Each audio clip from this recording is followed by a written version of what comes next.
Barattoonni bilbila moobaayilii qabatanii gara mana barumsaa kan deemne sochiin eegalamuu ministeerri barnootaa beeksisee jira. Ministeera barnootaa Profeesar Biraanuu Naggaa raawwii hojii ji'oota 9 fi karoora egeree ilaalchisuudhaan har'aa ibsa kennanii jiru. Ibsa kennaniin akka jedhanitti torbee dhufu biiroolee barnootaa waliin mariin akka geggeeffamu akeekanii jiru. Haala itti akkatti barattoonni bilbila qabatanii mana barumsaa hin dhufne taasisuu danda'amu irrattis akka mari'atamu eeranii jiru. Yoo waliigaltee irra ga'ame bara dhufu furraa eegalee barattoonni mana barumsaa seenanii barumsa hordofuu malee akka bilbila qabatanii hin seenne taasifamas jedhanii jiru.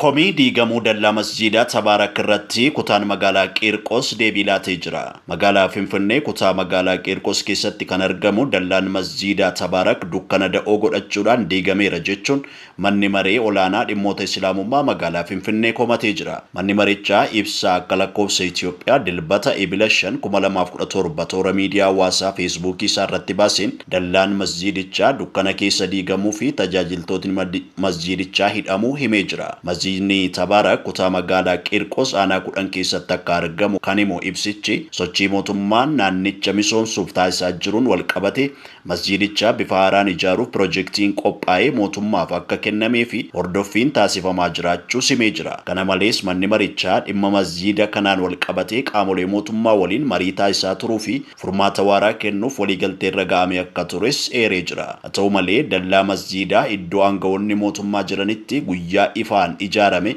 dukkana da'oo godhachuudhaan diiguun dhaaba mootummaarraa hin eegamu jedhee jira. Dabalataan dallaan diigame bakkatti akka deebi'uuf namoonni gocha kana raawwatan uummata musliimaa dhiifama yaa gaafatan jechuunis manni marichaa ibsa baaseen himee jira. Bulchiinsi kutaa magaalaa Qiirqos gama isaatiin tarkaanfiin fudhatame sochii lafa mootummaan murtoo irratti hin laanne karaa seeraan alaatiin qabachuuf taasifame ittisuu fi olaantummaa seeraa mirkaneessuuf fudhatamedha jechuun deebii laate. Iddoon dallaan itti ijaarame kun iddoo jiraattonnii fi kaampiin poolisii federaalaa itti ture ta'uu ibsa.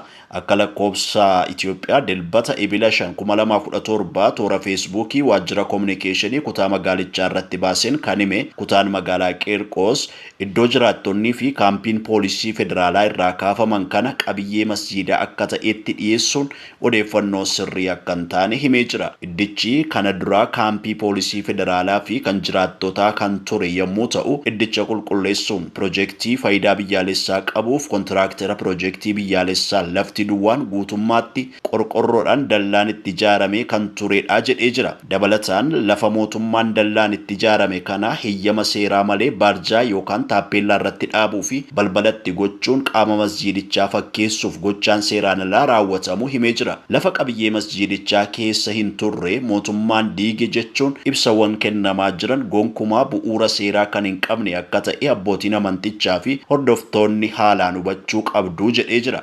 Dabalataan dureewwan amantaa masjiidichaa fi hordoftoota amantichaa waliin dhiyeenyaan hojjechaa akka turee fi gara fuulduraattis akka hojjetu kan hime kutaan magaalaa Qiirqos dhimma tajaajiltooti masjiidichaa hidhamaniiru jedhaman irratti ibsa isaa keessatti wanti jedhe hin jiru. Gama biraatiin masjiidni Tabaarak masjiida kaartaa seera qabeessa kan qabuu fi bara 1967 eegalee tajaajila kennaa kan jiru akka ta'e manni maree olaanaa dhimmoota Islaamummaa magaalaa Finfinnee ibsa isaa keessatti eeree jira jedhee jira. Gabaasni kan BBCti. Chaayinaan lammiileen ishee ulfaatina kiiloogiraama 50 gadi ta'an mana akka hin baaneef akeekkachiifte. Chaayinaan rooba cimaa fi qilleensi cimaan kaaba Chaayinaa rukute booda lammiileen ishee ulfaatina kiiloogiraama 50 gadi ta'an qilleensi akka isaan hin fudhanneef mana isaanii akka turaniif dhaamtee jirti. Obomboleettiin kun daangaa kibba biyyattii Inner Mongooliyaa irraa kan ka'e yoo ta'u Beijing, Tiangi fi Hebei dabalatee kaaba Chaayinaa rukutaa jira. Qilleensichi sa'aatii tokkotti aga kiiloomeetira 150 gulufaa jira jedhamee jira. Jabinni qilleensaa kun iskeelii tokko haga 17tti kan madaalamu yoo ta'u qilleensi cimaan amma jiru kun waggoota kurnan darban keessatti kan galmaa'e isa jalqabaatis jedhamee jira. Eejensiin meetirooloojii Chaayinaa akka gabaasetti qilleensi cimaan kun sadarkaa 13 kan qabu yoo ta'u rooba, cabbii fi obomboleettii waliin kan wal makate ta'uun ibsamee jira. Taatee kanaan lubbuun namaa akka hin banne eejensichi beeksisee jira. Balaa kanaan garuu mukeen gurguddaan 300 ol ta'an buqqaanii akka kufan agarsiisee jira. Kana hordofuun lammiileen ulfaatina kiiloogiraama 50 gadi ta'an qilleensi akka isaan hin fudhanneef mana isaaniitii akka hin baane Chaayinaan akeekkachiiftee jirti. Qilleensi kun balaa kana caalu akka hin finneef tarkaanfiiwwan atattamaas fudhatamaa jiraachuun himamee jira. Mukeen akka salphaatti akka hin buqqaanee fi cimsuudhaaf gaggabaabsamaa jiru. Paarkiiwwan cufamanii balaliin xiyyaaraa murteessaa fi barbaachisaa hin taanes haqamee jira. RT'n akka gabaasetti taatee kan hordofuudhaan daandiin Beejingii fi naannolee kaaba Chaayinaa biroon duwwaa ta'uun ibsamee jira. Konkolaattota naafxaadhaan hojjetan kanneen miila 2 fi 3 qaban gara biyyaatti akka hin galfamne murtaa'e. Ministeerri geejjibaa fi loojistiikii konkolaattota naafxaadhaan hojjetan kan miila 2 fi 3 gara biyyaatti akka hin galchine dhorkamuu beeksisee jira.